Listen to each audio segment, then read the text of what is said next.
હું નીકળી ગયો ગામમાંથી ભૂતળા દાદાના મંદિર તરફ. ભૂતળા દાદાના મંદિરે જવા માટે બે રસ્તા છે.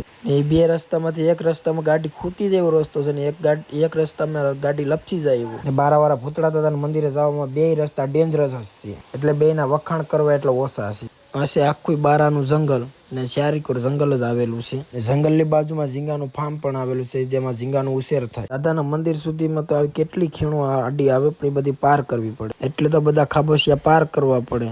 જો જરાક ગાડી લપસે એટલે આટકા તો ભાંગી જ જાય.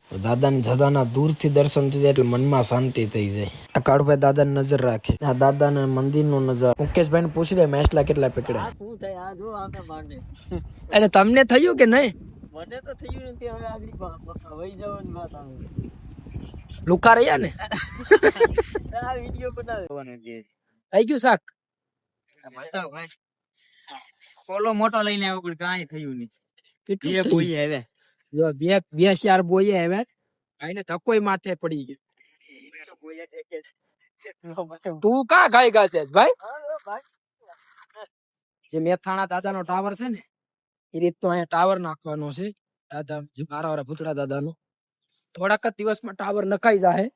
એ આ જગ્યા ઉપર નાખવાનું છે ને આટલું ભૂતળા દાદાનું સેટું મંદિર છે ને આ જગ્યા ઉપર ટાવર નાખવાનું છે. જગત માથે મારા બારાવાળા ભૂતળા દાદાના નામનું કોઈના બાપથી ખોટું ન થાય બાપ. કારણ કે એનો ગુનો કરો, માણાનો ગુનો કરો, માણા મૂકે.